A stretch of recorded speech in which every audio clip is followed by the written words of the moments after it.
It's all over for the Duke of York. Prince Andrew gives up all his titles in the wake of the Jeffrey Epstein scandal. Over the last week, breaking news and allegations about Prince Andrew are flooding the media. One of the most shocking revelations was that he had asked his police protection officer to investigate Virginia Giuffre. That is, number one, morally disgraceful, but also a criminal act. It is the biggest royal scandal in living memory, engulfing the royal family and threatening the firm itself. This is the most dangerous point for the monarchy since the abdication crisis of 1936. This fresh catastrophe started 2 weeks ago with a bombshell revelation featured in a Channel 5 documentary exclusive that Prince Andrew lied to the public. Was that visit, December of 2010, the only time you saw him after he was convicted? Yes. Did you see him or speak to him again? No. At the very least, Prince Andrew is a liar. At the very worst, he's a sexual exploiter. With explosive allegations published in Virginia Giuffre's memoir and pressure mounting, just 5 days later, he is forced to act. This is pretty unique. The idea of a member of the royal family actually having to surrender his title because of his behavior. But it's not enough to stem the flow of more devastating allegations. Andrew created an unexploded bomb that is sitting underneath the palace ready to go off. He sits in Royal Lodge in Windsor, a mansion. He is not paying rent. He should be read his rights. He should be taken to the police station. With public anger clearly rising and a possible police investigation looming, the world waits with bated breath on the royal family's next move that could decide their fate. It seems to me there's a very strong case against Andrew, so we could actually potentially see the first member of the royal family going to prison.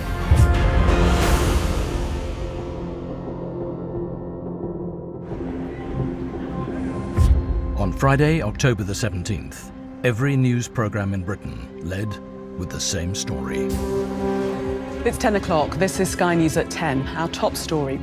Prince Andrew announces he's given up his royal titles and will no longer be known as the Duke of York.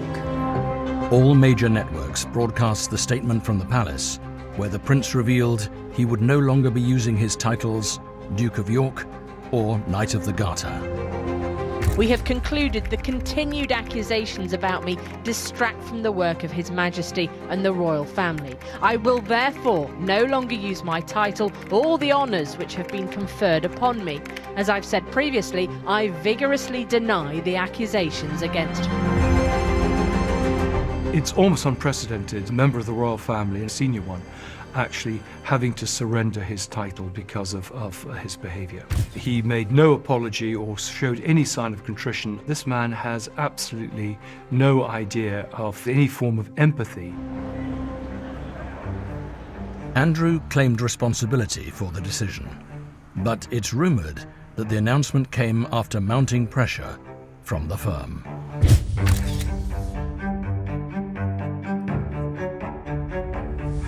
Officially, Andrew jumped. I think unofficially, he was pushed by his big brother, King Charles.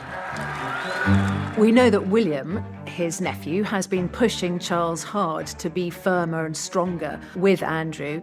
And I think we finally saw who won, and it was William, not Andrew, in this case. King himself should have actually made the announcement on Friday, not left it to Andrew. There was one particular incredibly inflammatory line in Andrew's statement that just absolutely proves his arrogance and the ego that has got him here in the first place. He said it was to stop him from being a distraction to the good work of the monarchy. The public do not see Andrew as a distraction. They see Andrew who has done something which is definitively morally wrong. And that was what the statement should have said. This monumental announcement comes after a bombshell news story just 5 days earlier. An email was leaked, which proves he was still in contact with billionaire paedophile Jeffrey Epstein in February 2011, 2 months after he visited the disgraced financier in December 2010. He told Emily Maitlis he made the trip to end the relationship in person. So no contact? No contact. When he was serving time, there was no call, no letter, nothing there? No. And to this day, I never had any contact with him from that day forward. When you look back now at the Newsnight interview with Emily Maitlis, It's a pantomime. He said then that he had explicitly gone over to New York to break up the friendship with Jeffrey Epstein and that they had ceased parting a day after those photographs were taken in December. This proves that they were in touch far longer than that. This is February of the following year, and he lied about it. Some more. Emily Maitlis herself reacted strongly to the email, as she explained on BBC's Sunday with Laura Kunsberg. I felt quite sick, actually. The idea, not just that he was saying we're in this together, but signing off, let's play some more soon, does not suggest that he had ever finished that friendship. It all looks incredibly guilty from the outside, and his claim that the friendship was over is not true at all. At the very least, Prince Andrew is a liar. At the very worst, he's a sexual exploiter. This email, broadcast in a Channel 5 exclusive documentary, was the catalyst for Andrew's unprecedented step to relinquish his titles. Incendiary extracts from Virginia Giuffre's posthumous memoir prior to publication then provided the kind of detail no one ever expected to read about a senior royal. Virginia Giuffre writes that Prince Andrew was polite enough, but that he seemed to feel that he was entitled to have sex with her, that he was bringing so much privilege into the room that he didn't even question whether she wanted to be there. Most damaging of all are new details about multiple alleged encounters she had with the prince. It's apparent from Giuffre's book that she says there were 3 episodes where she was trafficked to Andrew. And the way she was treated by the men Epstein trafficked her to. She says Epstein and the other famous men who she was handed over to never used condoms. Virginia says the first sexual encounter took place in London, at the home of Ghislaine Maxwell, Epstein's former girlfriend, now in prison for sex trafficking minors.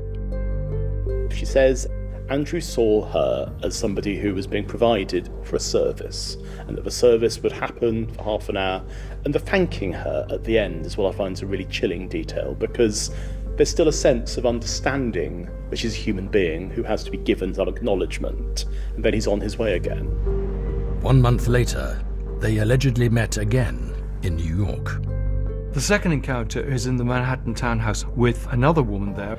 And as a bit of a joke, they produced this spitting image puppet of Prince Andrew. The hand of the spitting image puppet is placed on her breast. So you've got the real Prince Andrew, and then you've got the weird, creepy puppets of Prince Andrew, and you've got people grabbing people, and you've got girls being trafficked. The whole look is really sinister, really creepy, and must have been, obviously, really frightening.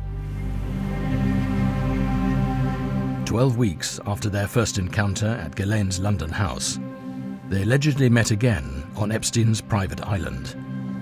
The description was more sordid than anyone had imagined. Virginia Giuffre reported that if third and final time that she had sex with Andrew, it was as an orgy. There were apparently about 8 girls, Epstein and Andrew. She says that there were a whole lot of other women there, most of whom didn't speak English, all of whom seemed to the age of 18, and that the people having sex with them were, she says, Prince Andrew and Jeffrey Epstein himself. And I mean, you know, that is a picture of utter debauchery. I understand that a lot of these were young girls, prospective models that were brought in from Russia, often not speaking English, and therefore it would be very hard to trace them. So Virginia also describes how actually a few days after this incident with Andrew on Epstein's Island, she actually fell ill on the plane and was taken to hospital. She says that she miscarried. For a guy like Prince Andrew to come in and have sex with somebody without a condom, assuming that Virginia's allegations are true, it's mind-blowing. It shows a total disregard for any kind of consequence at all from his actions. Horrific details laid bare for the first time in the allegations raised the temperature on Andrew and the palace. He finally agrees to step down.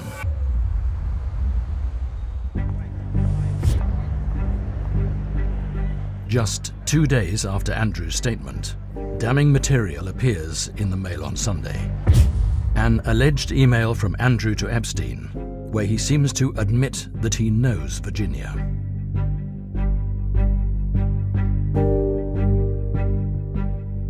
He has always categorically denied meeting her. The email suggests otherwise. He's not saying, oh my God, this image has been falsified, it's fake, I'm outraged, look at these lies. Instead, he seems to be worried that he's been found out. He seems to be giving Epstein a warning that a bit of evidence is coming to light, and he's panicking. You wouldn't panic unless it was a little bit true.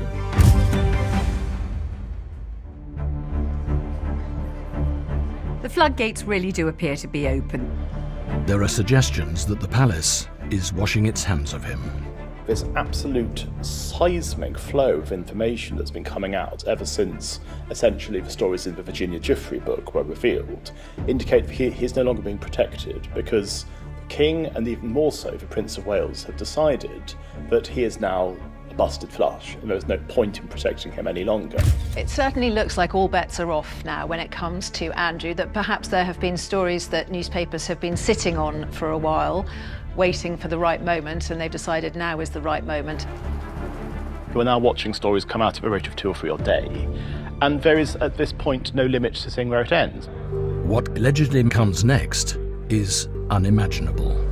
The most explosive email that Andrew sent during this period was to the Queen's Deputy Press Secretary at the time, a man called Ed Perkins, and he said that he had asked an on-duty police protection officer, who he named, to look into the suggestion that Virginia Giuffre might have a criminal record in America, which her family denied.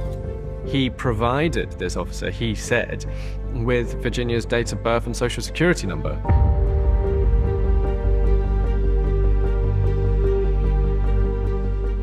It's so incredibly damaging because it shows that he is trying to get out ahead of this scandal and dish up incriminating evidence against his accuser.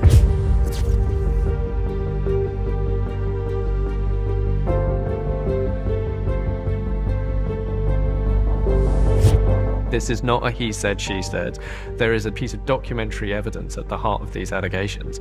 And so if they just drop this, the public will think that the royals always get away with it because the police just don't want to ever prosecute a member of the royal family. Andrew's personal protection officers were funded by the taxpayer. Now press and public alike question why their money was being used to fund a disgraced, non-working member of the royal family and his lavish living arrangements. Why is Andrew still living in a royal lodge? How is he paying for it? That question was answered in yet another jaw-dropping revelation. The Times publish a copy of the lease for Royal Lodge. Although he paid an initial £1 million for the lease and a further several million for refurbishment, he has not paid rent for 22 years. There is public outrage, and news covers angry protests at Windsor. We're protesting today against Andrew, who should be arrested. He should be read his rights. He should be taken to the police station, and he should be questioned under caution. If you're interested, there is a guy down there who's accused of very serious sexual offences. The idea that he's just living in a 30-room mansion without having to pay rent is a spark that lights a tinderbox for the public. With more damning evidence appearing daily in the press, is the monarchy facing oblivion? The royal family are extremely image conscious. They are aware that they are being used as a kind of living soap opera for the rest of the nation. And right now, all of the plot points are very sleazy ones. What Andrew's actions have done is to bring the monarchy into greater disrepute from anybody since the Duke of Windsor decided that going to Germany in 1937 to meet Hitler was a good idea.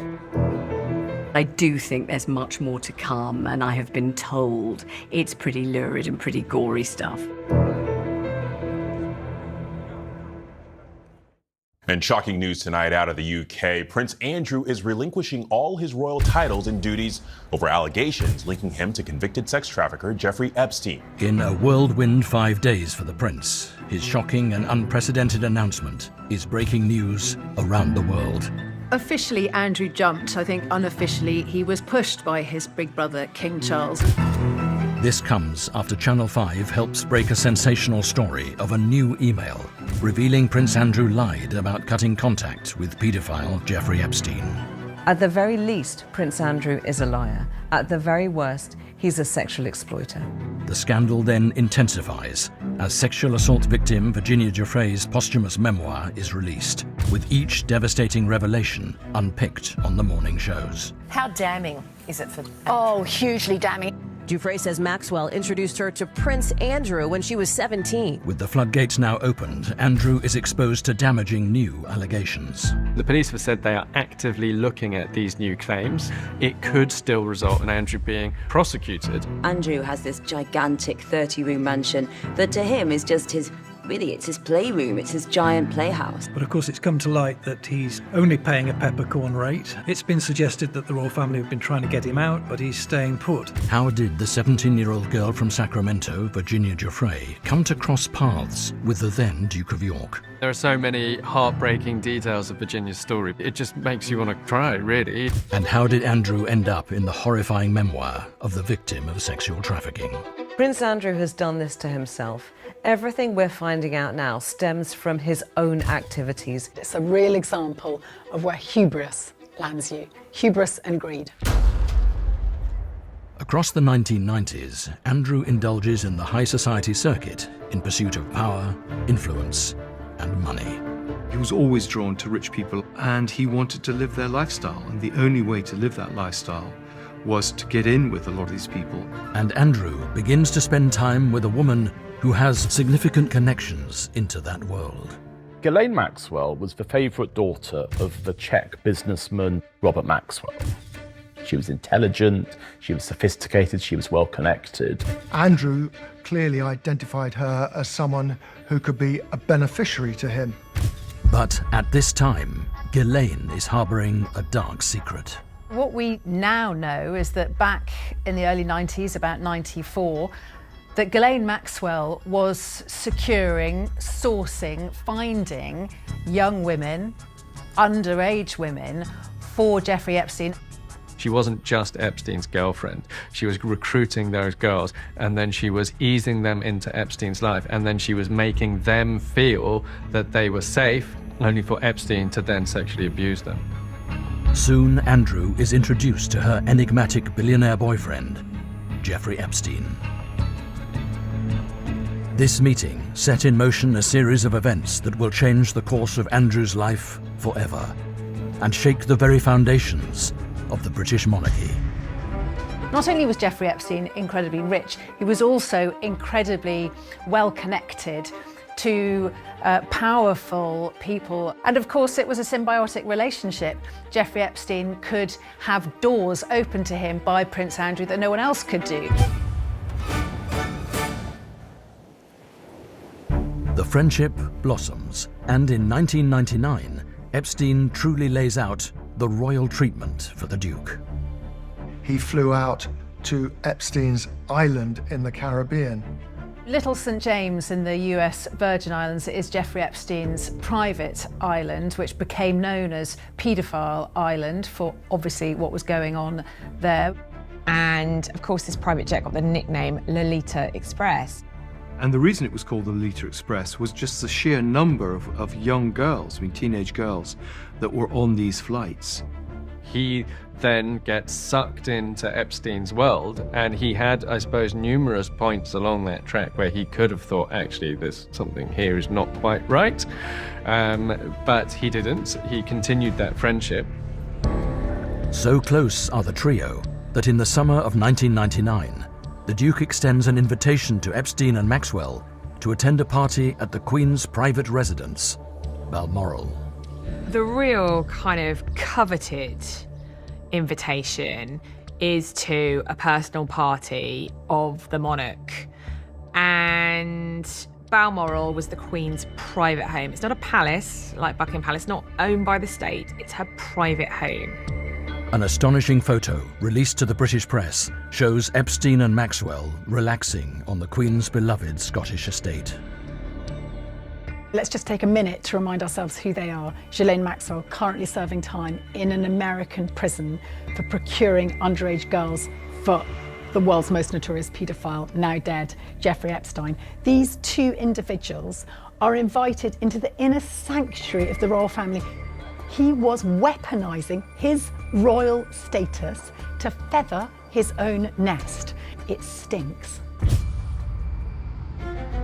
May 2000, and the prince reportedly takes yet another flight on Epstein's private jet, the Lolita Express.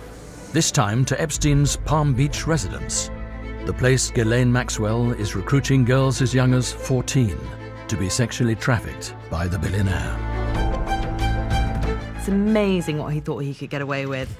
Jeffrey Epstein isn't the only millionaire Prince Andrew is cozying up to. While in Florida, the Duke hobnobs with the now US President Donald Trump, photographed here with Epstein and Maxwell at the Mar-a-Lago resort. Trump has been very keen to distance himself not only from Epstein but also from Prince Andrew. There's plenty of photographic evidence putting the two of them together. The two shared an interest in golf, which they often talked about. It was here a blonde-haired, blue-eyed teenager, Virginia Roberts, begins her new job. I mean, Virginia's life had been pretty sad. She'd grown up in a great deal of poverty in Florida. She'd been abused as a child. She'd lived on the streets. I think she was 11 when she became homeless, and she had already been abused at that point. So her entire life was shaped by horrific sexual abuse. And she was trying, an intelligent young girl, trying to work her way out of this deprivation. Virginia Giuffre got a job at the Mar-a-Lago resort through her dad as a locker room attendant. She would have been mixing with very rich, very privileged, very entitled, well-connected people. Just weeks later, she is recruited by Ghislaine Maxwell and into a life of sexual abuse at the hands of Epstein and Maxwell. She was 16 and she wanted to become a masseuse. And Ghislaine basically approached her and said, oh, well, if you want to be a masseuse, I know where you can take a job. Giuffre was the perfect victim for someone like Ghislaine Maxwell, the ideal young woman, rootless, unprotected, abused. And of course, if you are a 16-year-old and you're told that a billionaire wants to hire you, you probably don't ask too many questions. To her, that will have looked like a way out of a difficult life rather than a way into an even worse life. Just a year later, in 2001, events would be put in motion which would bring about the fall of the House of York. After Virginia Giuffre says she is told she will be meeting Andrew. So Virginia goes into some details in her book about the time she says she met Andrew for the first time, which she says was in London. Virginia writes that she was going to be like Cinderella, her opportunity to meet a handsome prince. It sounds like a fairy tale, but it turned into a nightmare. Virginia says a shopping trip was arranged ahead of her big night. Ghislaine Maxwell wanted to get Virginia into a kind of sophisticated, demure dress or gown that she would kind of look dazzling in, but being a child, basically, being a teenage girl, 17 years old, Virginia just wanted to look like her pop heroes, so she picked out these kind of sparkly leggings with horses on, I think, and a pink crop top. She looks like a teenage girl because that's what she is. One of the most nauseating elements in all of this, if it's true, of course, is that the first time that she met Prince Andrew, he was able to guess her age, which was 17, because he himself mentioned his own two daughters, Beatrice and Eugenie, and talked about them being only marginally younger than she was. You really would think the very last thing a father would do was want to mention or even think of his daughters in connection with that sort of situation. There are so many heartbreaking details of Virginia's story, but the fact that she wanted to get a picture of her with Andrew to show her mum, despite what was about to happen, it just makes you want to cry, really. This waif-like little 17-year-old with this 41-year-old. And she gets her little cheap camera and gets Jeffrey Epstein to take a picture with Ghislaine Maxwell smiling in the background, Andrew standing beside her, his arm around her naked waist. And in some ways it could have been quite an innocent photograph, but of course knowing what was about to happen, it's actually deeply disturbing. It is claimed in her book that Virginia is then taken to the private members club, Tramp, by Maxwell and Epstein, along with Prince Andrew. She described the scene where he was dancing crazily and sweating. And this guy was sweating all over me, like his sweat was raining basically everywhere, and I was just like, whoa. The pair are then reported to go back to Maxwell's Belgravia home, as recalled in the uncomfortable Panorama interview. In the car, Ghislaine tells me that I have to do for Andrew what I do for Jeffrey. And that made me sick. Now in her memoir, Virginia describes the encounter, adding to the disturbing details revealed in her TV interview. Apparently they took a bath together, but he was very keen to get to the bed, where he paid a lot of attention to her feet. Didn't last very long, the whole entire procedure. It was disgusting. He wasn't mean or anything, but he got up and he said thanks and walked out, and I sat there in bed just horrified and ashamed and felt dirty, and I had to get up and go have a shower. She says in the book that he seemed to think he had a birthright to have sex with her. It's really stomach-churning. For her services towards Prince Andrew, allegedly Virginia Giuffre was passed $15,000 by Jeffrey Epstein. So Epstein paid for Prince Andrew's night of fun. Virginia Giuffre accused Prince Andrew of sexually abusing her. At the time, she was aged approximately 17. Prince Andrew denied that he had ever met Giuffre, when later forensically questioned by Emily Maitlis. July of this year, Epstein was arrested on charges of sex trafficking and abusing dozens of underage girls. One of Epstein's accusers, Virginia Roberts, has made allegations against you. She says she met you in 2001. She says she dined with you, danced with you at Tramp nightclub in London. She went on to have sex with you in a house in Belgravia belonging to Ghislaine Maxwell, your friend. Your response? I have no recollection of ever meeting this lady. None whatsoever. But according to Virginia Giuffre's explosive memoir, this is only one of 3 encounters she had in 2001 with the now disgraced Duke. She talks about being in an orgy with Andrew and Jeffrey Epstein and lots of other girls. That is a picture of utter debauchery. Prince Andrew has announced that he is relinquishing his royal titles. In the last week, news broke that 40 years after he was first gifted the title Duke of York, Prince Andrew was giving it up. Huge amounts of pressure was building on Andrew and was building on the palace to do more to tackle Andrew and to send a message that he wasn't just going to be tolerated. Tension was mounting after an email featured in a Channel 5 documentary exclusive proved that he lied about contact with Epstein. Particularly crucial, I think, here is his jaunty sign-off, let's play together sometime soon. What does he mean, play? I think this is not only the end for Andrew, it potentially could be the end for the family itself. Following Virginia Giuffre's first alleged meeting with the Duke in London, just 1 month later, she recounts seeing him again. This time at Jeffrey Epstein's New York residence, alongside Ghislaine Maxwell. The second encounter is in the Manhattan townhouse with another woman there, a young girl called Joanna Schoberg, who I understand was a virgin at the time. It's here a weird-looking puppet of Prince Andrew is alleged to have been brought out. I have to be kissed 3 times a day after meals. What? Yeah, otherwise I turn into a frog. Oh. The puppet comes from the hugely successful satirical TV program Spitting Image. I'm a naughty guy. In this clip, Prince Andrew is depicted as a cartoonish womanizer. I like to have a lie down wherever I go, 'cause I'm just a prince. Allegedly, the puppet was placed on Virginia's lap, and Ghislaine Maxwell put the puppet's hand on Virginia's breast. And then the other girl sat on the real Prince Andrew's lap, and Prince Andrew placed his hand on her breast. It's about power.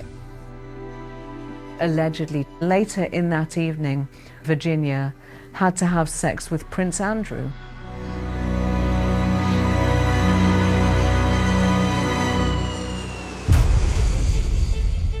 In Virginia Giuffre's bombshell book, she describes an even more sinister and tawdry encounter this time at Epstein's Caribbean island, later dubbed Pedo Island. Virginia Giuffre's description of the third encounter that she says she had with Prince Andrew was effectively an orgy. She says that there were a whole lot of other women there, all of whom seemed to be under the age of 18. She says Epstein and Prince Andrew, who she was handed over to, never used condoms. So, I mean, that is obviously an incredibly harrowing thing for a woman to go through. A lot of these girls didn't speak English, that Jeffrey Epstein made jokes about the fact that that made things easier because they didn't really understand the language. So, in effect, it was a situation that she was forced into. They had been trafficked. You know, how would a girl get away? How would she escape? One of the other revelations in the book is that Virginia actually became pregnant. Now, we have got hospital records for an occasion, certainly when she was taken to hospital with internal bleeding. She woke up covered in blood, and there was a mark on her stomach which was consistent with surgery on an ectopic pregnancy. Soon after, in September 2002, Maxwell sent Giuffre to Thailand to recruit a young girl for Epstein. But it was here she broke free from Epstein's enthrall. She took the opportunity to basically flee with a man that she met there, a martial arts instructor who she married, Robert Giuffre. Not long after their whirlwind romance, the happy couple, as seen here in this personal photograph, left Thailand together. They moved to Australia to get as far away from Epstein as she could. 4 years on from Giuffre's escape, things begin to unravel for Epstein and for his friend, Prince Andrew. Epstein's crimes are first exposed in this disturbing 911 call to the Palm Beach Police Department from the stepmother of a 14-year-old girl. And they start off by giving this gentleman a massage, and he pays them. If he likes them and he thinks that they're pretty enough, he keeps them around to do other things. Okay. Now police monitor Epstein's mansion and rifle through the rubbish and phone records. A year later, they have enough evidence to charge him with soliciting and prostitution of a minor. It's covered in shocking detail in TV news. 2 victims were questioned during the proceedings, including one who alleged Epstein, then in his 50s, molested her when she was just 14. The other said she was raped by Epstein the day before her 18th birthday. But in court, Epstein looked calm. For a long time, Epstein glided through whatever the allegations were thrown at him sort of imperviously. 2 months after the warrant is issued for Epstein's arrest, Prince Andrew throws a lavish 18th birthday bash for Princess Beatrice. The guest list raises more than a few eyebrows. Prince Andrew invited Harvey Weinstein, Maxwell, and Jeffrey Epstein. They were given access to the very top of the UK monarchy. There's quite a grotesque picture of these characters enjoying the entertainment at Andrew's lavish home. The background to all that at the time was that Epstein himself was very much under investigation, although Weinstein at that time was not. Why? Why does he want to be seen in this top British old-moneyed family? Because it helps Epstein launder his filthy reputation.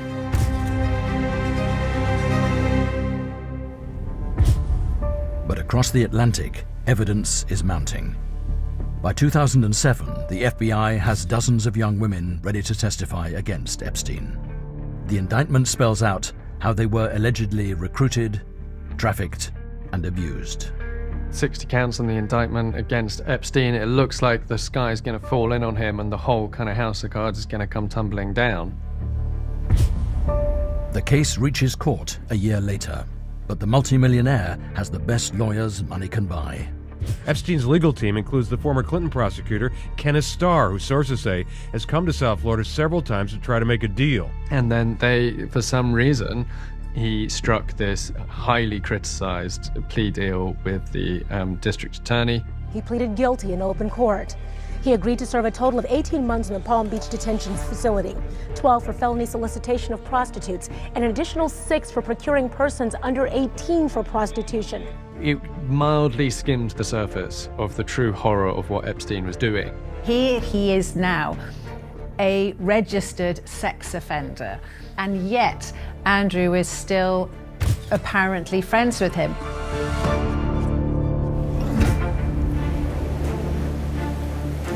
Billionaire investor Jeffrey Epstein, though he's just spent the last year in a Palm Beach, Florida prison for approaching teenage girls for sex, he's now a free man after 6 months were shaved off of his sentence. Why? The US justice system comes under fire as Jeffrey Epstein walks free. As the news spreads, further offenses are reported. Now more victims are coming forward saying he was let go too soon. Nearly a dozen women are suing him, including one who claims Epstein turned her into a sex slave. Just 5 months after Epstein's house arrest ends, Prince Andrew spends 4 days with him at his New York townhouse. The men are infamously photographed deep in conversation in Central Park together. BBC Newsnight journalist Emily Maitlis quizzes Prince Andrew on the New York visit. We had an opportunity to go for a walk in the park, and that was the conversation, coincidentally, that was photographed, which was when I said to him, I said, look, because of what has happened, I don't think it is appropriate that we should remain in contact. Most people would end it either by letter, by email, or by telephone call. But Prince Andrew decides to fly 3,000 miles, stay in his house, somewhere in the region of 4 nights, attend a dinner party that's thrown in his honor. Even if you flew out there, surely you would actively want to not stay overnight with Epstein in the very house where Epstein abused young girls. This was a question many people were asking when the photo became public. Emily Maitlis put it to him in the Newsnight interview. He threw a party to celebrate his release, and you were invited as No, the I didn't guest go. of honor. Oh, in 2010, that certainly wasn't a party to celebrate his release in December, because it was a small dinner party. There were only 8 or 10 of us, I think, at the dinner. If there was a party, then I'd know nothing about that. You were invited to that dinner as a guest of honor. Well, I was there, so there was a dinner. I don't think it was quite as you might put it, but yeah, okay, I was there at a dinner, yeah. Was that visit, December of 2010, the only time you saw him after he was convicted? Yes. Did you Yeah. see him or speak No. to him again? No, that was that. Never Funny enough, since 2010 was it. That was it. But Andrew's leaked email to Epstein from a few weeks ago has exposed this as a lie. February 2011, and the nation awakes to the bombshell revelation on the front page of the Mail on Sunday. For the first time, Andrew is shown with his arm around 17-year-old Virginia Giuffre.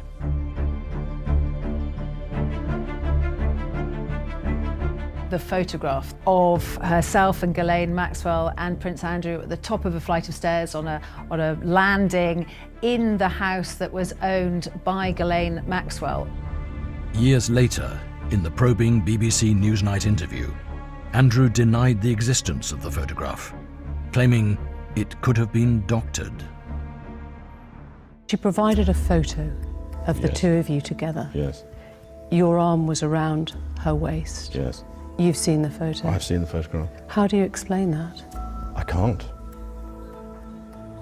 Because I have absolutely no memory of that photograph ever being taken. Do you recognise yourself in the photo? Yeah, it's pretty difficult not to recognise yourself. From the investigations that we've done, you can't prove whether or not that photograph is faked or not, because it is a photograph of a photograph of a photograph. But now, another alleged email has just been exposed that appears to show that Andrew contacted Epstein a few days before the photo of him and Virginia was released.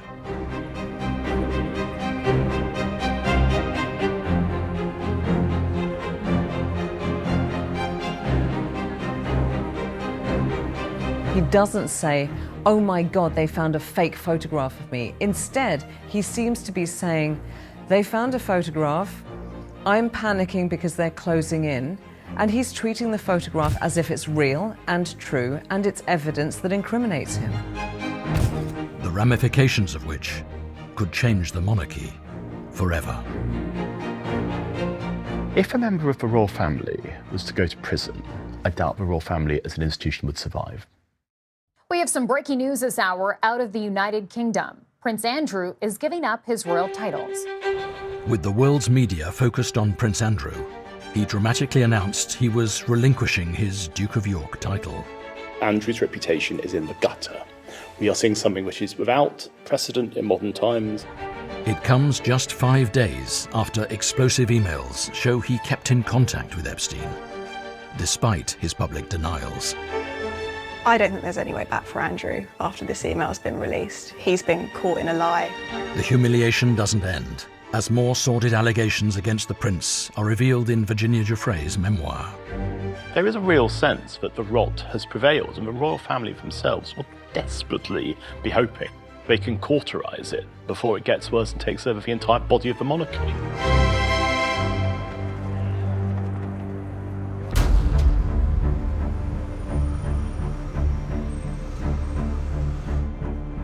Andrew's undoing began in 2015, when he was sensationally linked to Epstein in shocking news reports. Britain's Prince Andrew has been named in an ongoing lawsuit in America and accused of having sex with a minor during meetings organised by former Wall Street wizard Jeffrey Epstein. Andrew's name appears in various depositions from Virginia Giuffre. Up to that point, no one had really realised the extent of Andrew's involvement with Epstein. This is an NBC News. But his downfall accelerates in 2019 with a disturbing new twist, covered in shocking breaking news reports. That disgraced financier Jeffrey Epstein is dead. Epstein took his own life while he was behind bars here in New York City, facing charges of sex trafficking. Epstein's death made everything 10 times worse for Andrew. It was a constant reminder of Andrew's ill judgment. Andrew's attempts to explain himself, seen in the now infamous Newsnight interview, turned out to be a catastrophic mistake. Do I regret the fact that he has quite obviously conducted himself in a manner unbecoming? Yes. Unbecoming? He was a sex offender. Yeah. She almost wanted to sort of grab him by the shoulders and shake him. As the viewer of that Newsnight, I felt exactly the same. Almost 2 weeks later, an interview that Virginia Giuffre has given to Panorama is shown, and the horrific reality of his alleged actions becomes clear. It was a wicked time in my life. It was a really scary time in my life. I had just been abused by a member of a royal family. I couldn't comprehend how in the highest levels of the government and powerful people were allowing this to happen, not only allowing it to happen, but participating in it. Virginia Giuffre came across as a young woman who had suffered grievously at the hands of a depraved man and whose life chances had been irreparably damaged because of it. She was not the pretty young girl who we remember from that snapshot with Andrew. I think there was an enormous amount of public sympathy. I think the public believed her. She was a compelling witness in the way that Prince Andrew was not. The fallout from the interview is quick and brutal. It was a catastrophic error. Andrew, in a space of 24 to 48 hours, became something of an international pariah. He could no longer represent his mother on any public stage because the public would not accept what he said. Andrew issues a statement denying the allegations against him and announces that he is stepping back as a working royal. Days afterwards, he is stripped of his military titles. He was still a member of the family, but he had to be not seen, not heard. Now, Andrew really resisted that. I remember one of Charles's aides telling me the press release that went out, Andrew rewrote it. Still, he couldn't realise the extent of his downfall. In 2020, Andrew's close friend Ghislaine Maxwell is arrested by the FBI. They still want to question Andrew, but he's not cooperating. He wouldn't make himself available even as a material witness to either the FBI or the lawyers. Virginia is about to take the fight to him. Virginia filed a civil case against Andrew, accompanied with a letter inviting Andrew to give an interview, and that she sent to Buckingham Palace. And she formally accused him of having sex with her 3 times when she was 17. There is no comment from Andrew or from Buckingham Palace. Months later, with Maxwell now convicted for sex trafficking, Andrew settles Virginia Giuffre's lawsuit out of court. Where the money comes from is never confirmed. There's a lot of speculation that his mother, the late Queen, had paid for some of this. The settlement means Andrew will never have to face Virginia in court. Andrew could have fought it, but he chose not to, and in doing so, he stepped back from the opportunity to try to prove his innocence. But it's alleged the settlement money comes with strings.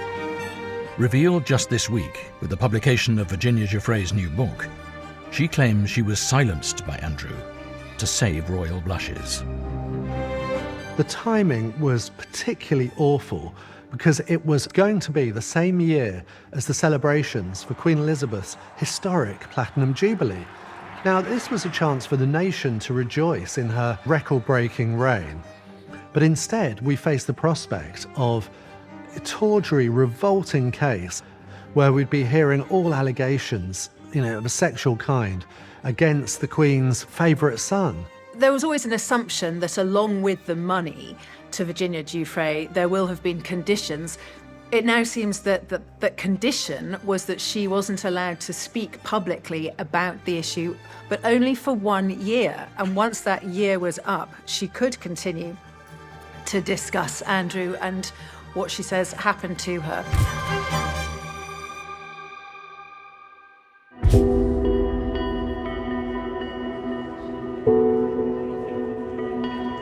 Later that year, there is tragic news from the palace. We have some very important news. Buckingham Palace has just announced that Her Majesty Queen Elizabeth II has died. Prince Andrew was often described as Queen Elizabeth's favourite son. She clearly had a soft spot for him, and he made sure everyone knew that. There's no question that Prince Andrew lost his biggest offender. With the world's gaze on Andrew and Virginia, the attention takes its toll on his accuser.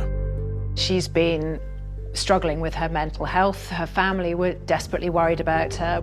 It's no wonder that her psychological state was a very unhealthy one, because she was somebody who went through more trauma and more pain than just about anybody could understand. It's clear that she was in a very dark place. In April 2025, there was a devastating development. Virginia Giuffre, who accused Prince Andrew of sexual assault, has died. Her family say that she took her own life at her home in Australia.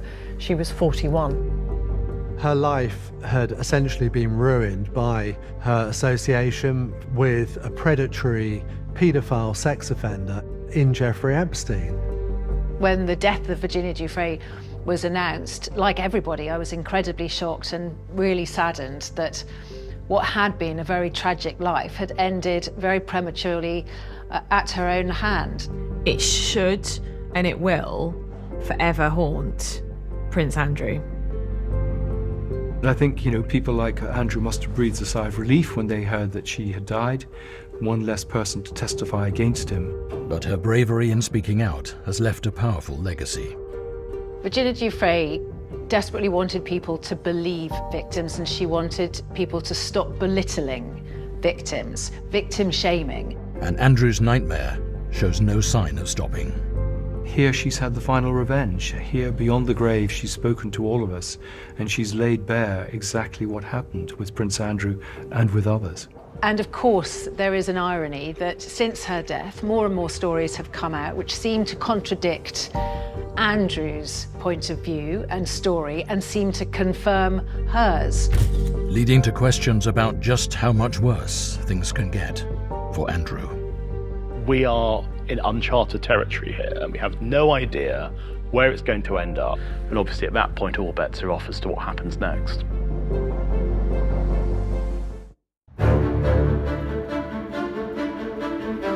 Britain's Prince Andrew says he's giving up his royal titles. As international media attention intensifies, news breaks around the world that Prince Andrew won't be using his Duke of York title. Prince Andrew has been in disgrace for many, many years now, but I don't think many people would have predicted this dramatic fall from grace. Tensions have been building since explosive emails were released, showing Andrew lied about his relationship with Epstein, as featured in a Channel 5 documentary exclusive.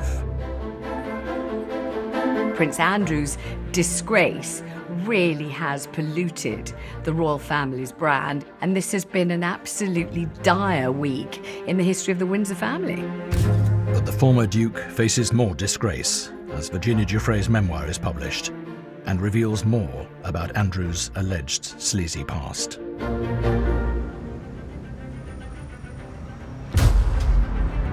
In September, Andrew's ex-wife of almost 30 years, Sarah Ferguson, found herself in hot water after The Sun on Sunday and The Mail on Sunday exposed an email she sent to sex trafficker Jeffrey Epstein after she says she would never contact him again. Sarah Ferguson is at the centre of the latest Epstein scandal. The Mail on Sunday obtained leaked emails from 2011 written by the Duchess of York to the late sex offender Jeffrey Epstein. The email came weeks after Sarah Ferguson, who was married to Prince Andrew, had publicly distanced herself from Epstein. She appears to grovel to the convicted paedophile. Fergie's reputation has been damaged hugely by her association with Epstein, by her blind faith in her husband, and now by these latest emails, which seems to show that she didn't even understand the severity of the situation and continued to want to be friends with Jeffrey Epstein. Just 1 month later, news breaks. A sensational email showing that Prince Andrew was also in contact with Jeffrey Epstein, after he had insisted he had cut all contact with him. This email comes just 1 day after the publication of the image of him with Virginia Giuffre. He said, "We're in this together." He's almost saying, "We're in the same boat now." And then, of course, you have the payoff, "Let's play some more soon." Everyone is aware of Jeffrey Epstein. He's notorious, so it has awful connotations. The language is extraordinary. The email and its implications cast serious doubt over the prince's claims.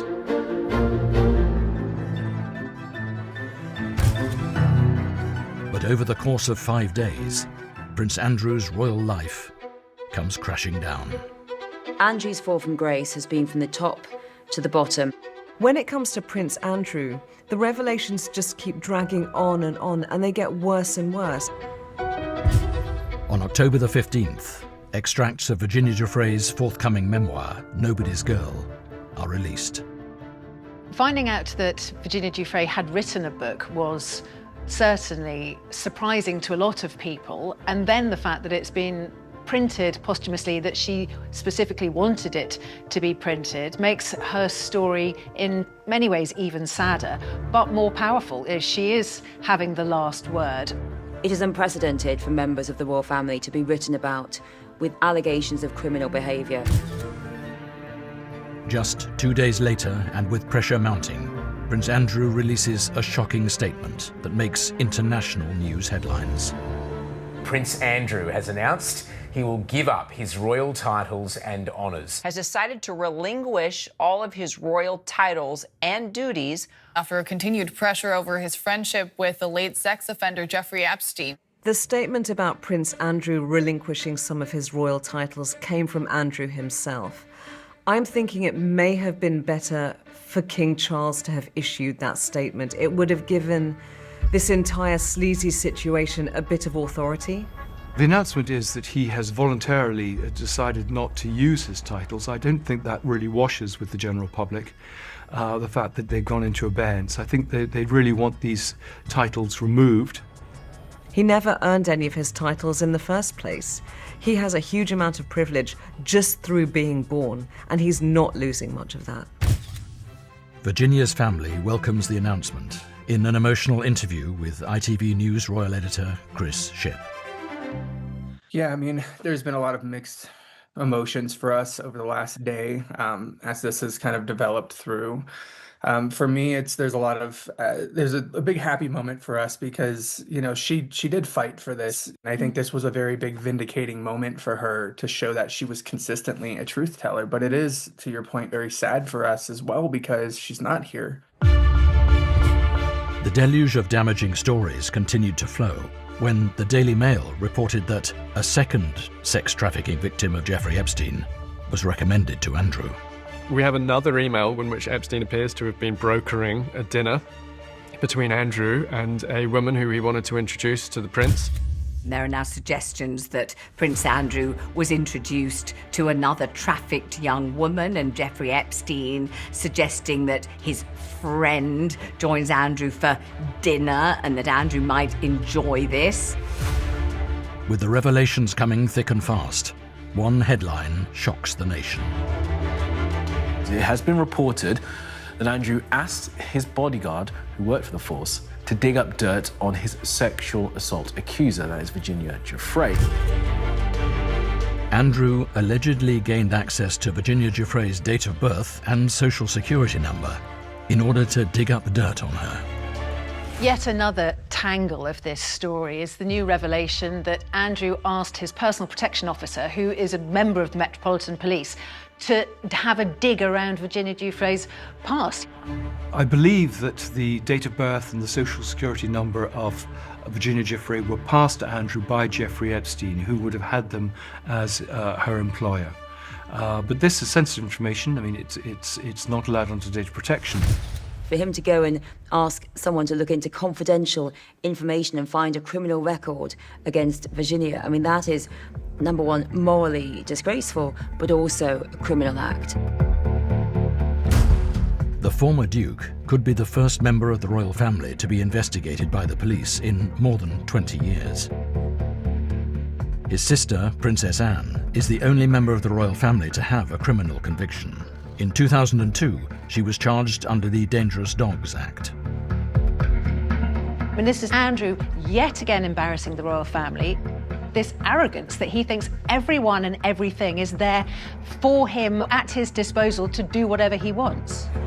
The other factor in this is, Andrew told the palace that he was doing this, which means there's a huge potential for the blowback, for the fallout to affect the monarchy as an institution, because, Andrew was a working royal at the time.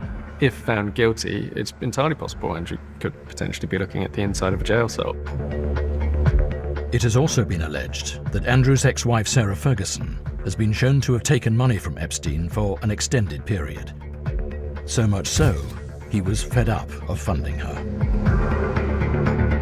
Well, the relationship with Sarah Ferguson was much deeper than I think people have realized. She was a constant thorn in Epstein's side, constantly asking for money, $50,000 here for small bills. Epstein understandably got pretty fed up with this.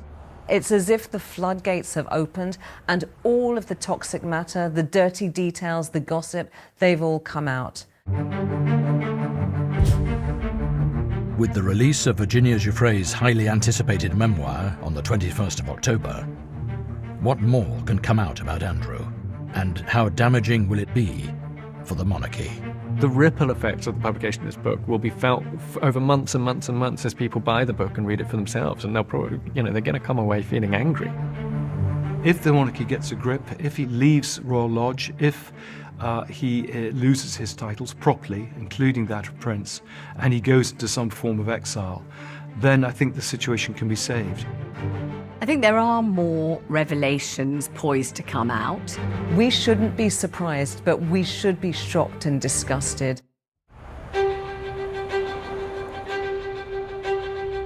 Things have gone from bad to worse for Prince Andrew. after emails emerged he was still in touch with Epstein in 2011. This is not a he said, she said. There is a piece of documentary evidence at the heart of these allegations. With pressure mounting, he took the shocking step to stop using his Duke of York title. It's almost unprecedented, this removal of the title. A member of the royal family actually having to surrender his title. But that might not be enough, as the release of Virginia Giuffre's memoir has revealed a slew of new devastating claims for the prince. Virginia Giuffre has said that it was almost as if Prince Andrew felt that he was entitled to have sex with her, that he felt that he had a right to have sex with her. Throwing the future, not only of Andrew, but the entire royal family, into jeopardy.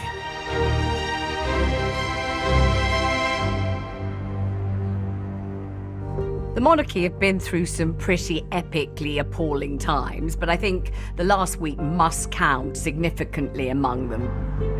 When it comes to Prince Andrew, the revelations just keep dragging on, and they get worse and worse.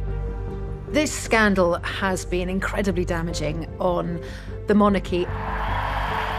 Charles waited to be king longer than any other heir to the throne has ever done.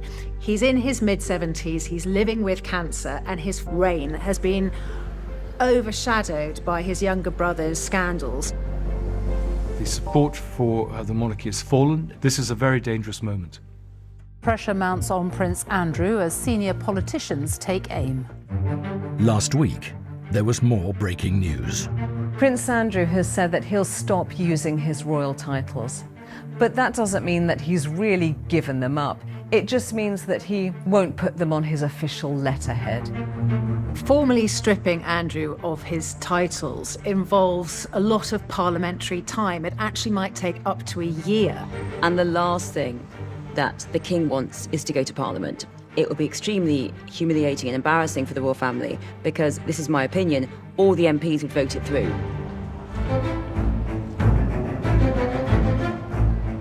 We know that William has been pushing Charles hard to be firmer and stronger with Andrew. Buckingham Palace have already briefed that Andrew will not be seen at royal functions. They don't want to see him at King Charles's 80th. They definitely don't want to see him at William's coronation. I think the public are not satisfied with the actions that have been taken so far. At the moment, he's hardly suffered. The media's attention has now turned to Andrew's 30-room mansion, Royal Lodge. After it transpired, he's been paying no rent. For ordinary British people, they will be absolutely up in arms at the idea that Andrew gets to live rent-free. Is, going to be a kind of spark that lights a tinderbox. It's all pretty shocking, and so I think increasingly people are going to say he should be out and find his own property and pay his own rent for it. The pressure on Andrew to leave is going to be growing greater and greater. Andrew's lease arrangements have now been referred to the Commons spending watchdog. But with more revelations emerging, losing his home may be the least of Andrew's problems. After it was exposed, he allegedly emailed his protection officer, asking him to dig up dirt on Virginia. If, as the reports say, the Met have opened an investigation into this, it seems to me that there's a very strong case against Andrew. So we could actually potentially see the first member of the royal family going to prison. William and Charles are at a point now where they really need to look and ask themselves some really searching questions at whether they truly believe that it is possible that Andrew is as kind of benign and innocent as he claims to be. Certainly, if Charles and William are supportive of a police investigation into Andrew, then there can't be any way back for him. Well, that feels like the final nail in the coffin. In the game of snakes and ladders, my God, have they slithered down that slippery snake. I mean, they've slithered so far down. In the face of so much scandal, commentators continue to speculate on what comes next. When you look at the situation with Prince Andrew and the Epstein scandal from all those years ago now, which I know you have reported on and covered for many years, what happens next? The problem is it's now death by 1,000 leaked emails. What the king decides to do could define the royal family for generations to come. Charles and William now really do need to understand if they cannot get this situation under control, then the political class are going to have to accept the reality that the monarchy can't just mark its own homework. Because what is at stake here is trust in the system, trust in the establishment, and people are going to think that the entitled, the privileged, are simply always allowed to get away with it. Andrew is a proud man. All his life, he's been able to get what he wants. And now he is seeing his privilege, his royal birthright, clashing against the demands of his country and the demands of his family alike. The results are not going to be pretty. It's almost impossible to see how Andrew's reputation could recover. With no sign of media interest fading, the spotlight remains on the firm. A Buckingham Palace source has told the BBC that they accept there may be more days of pain ahead as a result of the scandal surrounding Prince Andrew. The royal family were always supposed to embody divine qualities of ethics and morality. They were not supposed to be partying with trafficked women. How did he think that he would possibly justify it? The only explanation is that the prince thought that he could do what he wanted and that he'd get away with it. The Prince Andrew scandal is the most devastatingly embarrassing and damaging scandal to have engulfed the monarchy. They want this particular fire to be put out, but the question is, can you put out this fire, or is it just going to explode somewhere else?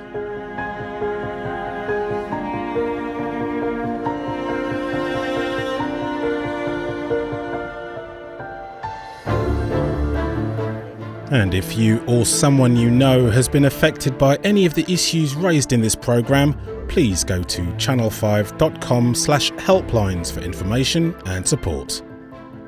And brand new next Saturday at 9:20, there's no doubt she shook up the royal family. Join us to unravel the Meghan effect.